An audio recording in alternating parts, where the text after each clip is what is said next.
Right, good evening, friends of Israel.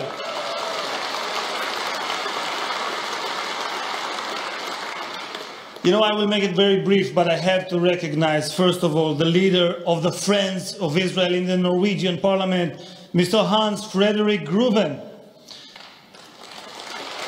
Thank you, Hans. Israel's ambassador that did a great job for 4 years here, Rafi Schutz and his wife Michal.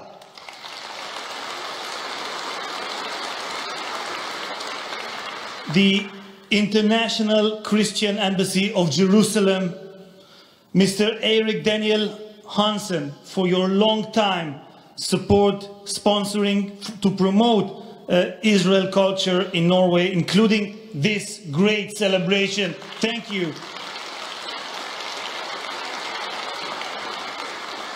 Josh Reinston, who runs the Israel Christian Allies Foundation, and of course, last but not least, the fantastic leadership of Myth, especially Bent and Conrad and their team, without whom none of this would have happened. Thank you all.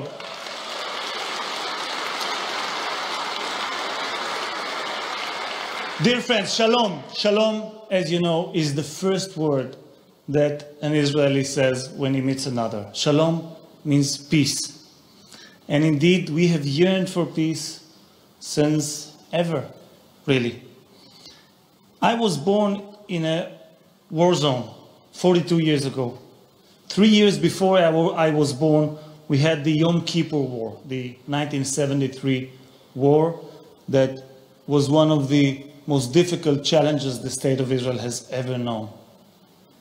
When I turned 6, we had the first Lebanon War. When I turned 15, we had the first Gulf War. We had some very funny moments there with the gas masks on our faces with our grandparents and our parents in the nights. Yeah, it was amusing.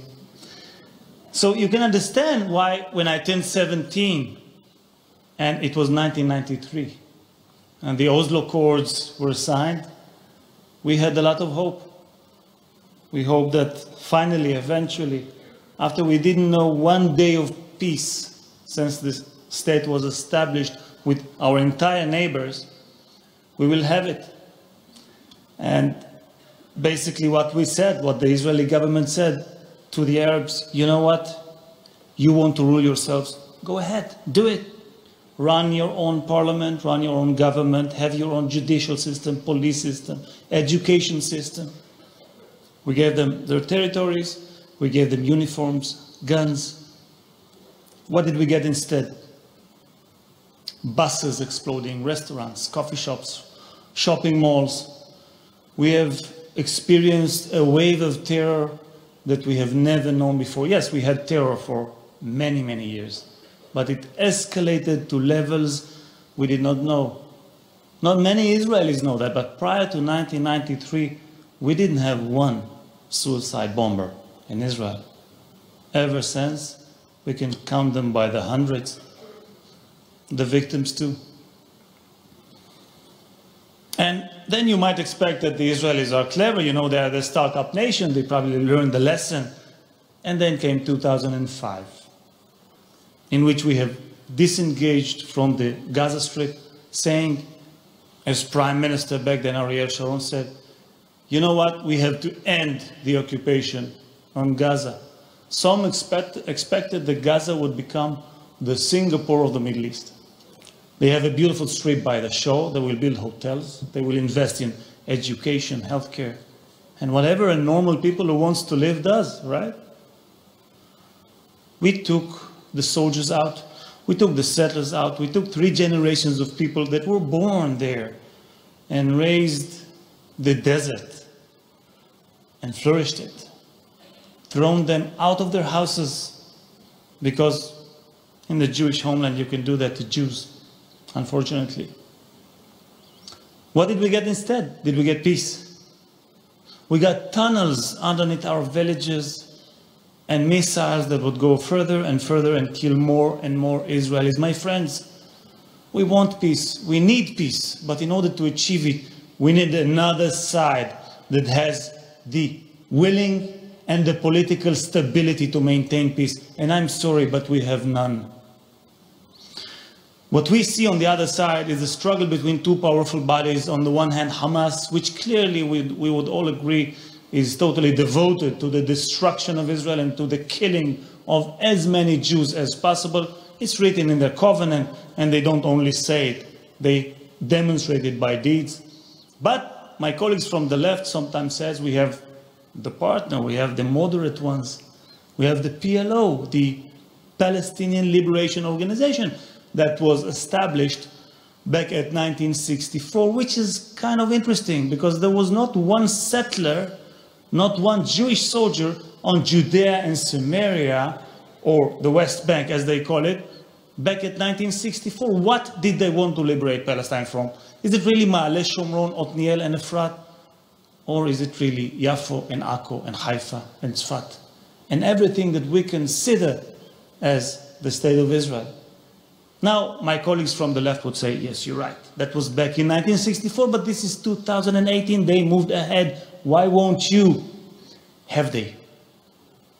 When in every pro-Palestinian demonstration, you would hear the same old slogan saying, from the river to the sea, Palestine will be free. What does it mean? Here's the map. This is the river, this is the sea. This is the state of Israel. Where does it put us? Taking swimming lessons, right? Yeah, that's the only choice we have. So, no, we do have a choice. We have a strong military. We have a powerful military. We can defend ourselves. And we do that on a daily basis.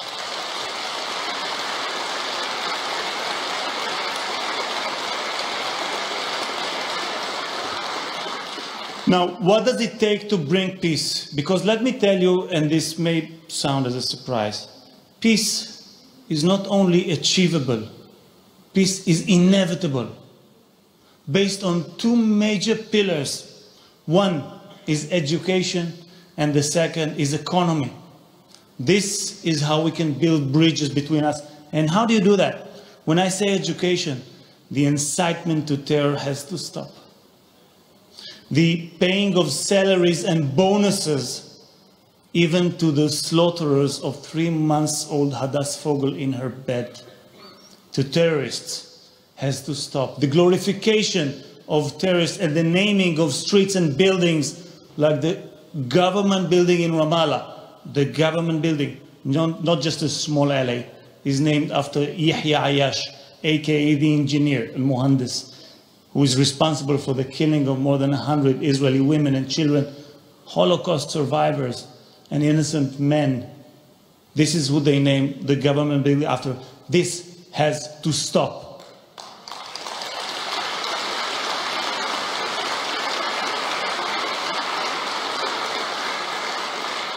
And my friends, when I say economy, what I mean is, and you should see it with your own eyes, when I take a look in what happens in those factories, in the industrial zones of Judea and Samaria, the very ones that those who call themselves peace activists wants to boycott.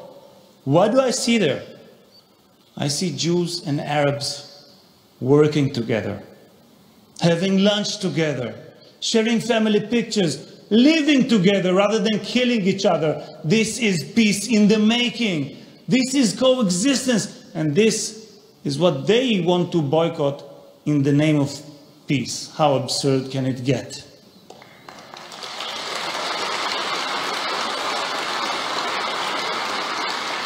My friend, as my colleague Anat Berko mentioned, we have tremendous respect for the decision of American President Donald Trump to move the American embassy to Jerusalem, and we respect something else about him.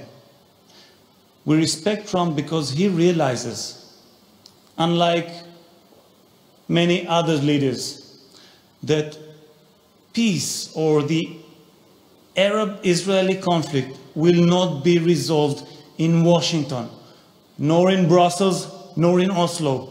It will only be resolved by the Israelis and the Arabs on the land.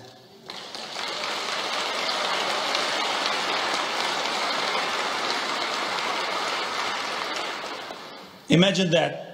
we, the Jewish people, are occupiers on a land that for 3,000 years is called Judea. Does it get any more absurd? This is the cradle of our history. This is where we were created as a people. This is where the Hebrew language was heard for the first time in the world, in the history. We are back home. We are back to our homeland after 2,000 years of forced exile in which we have dreamed year after year, from Morocco to Baghdad to Russia to Poland to Norway. The same dream. Next year in Jerusalem. Next year in Jerusalem. Well, we are back to Jerusalem, never to leave again.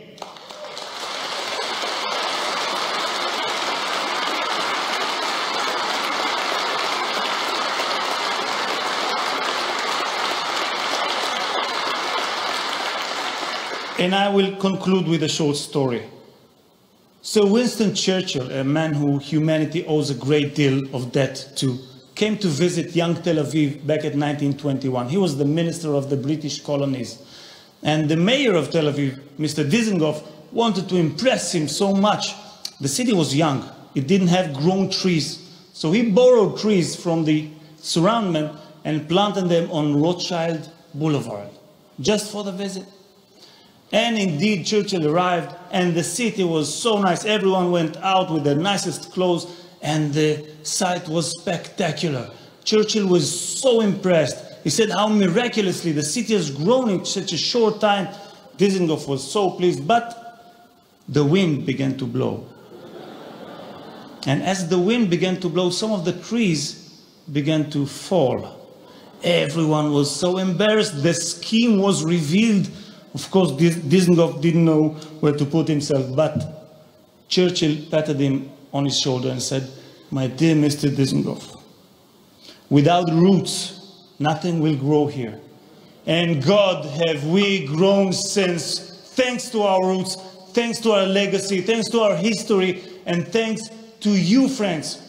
Because I have spent 12 years of my life defending Israel, both in the IDF and the Shitbet. But what I have learned in this visit, and in other visits, I have to say, is that there is more than one way to be a warrior for Israel. There is more than one way to defend it. And I want to thank you, thousand thank yous, for everything that you do for Israel, for everything that you do for justice, for truth." And I want to conclude by saying, long live Norway, long live Israel. Thank you. Thank you.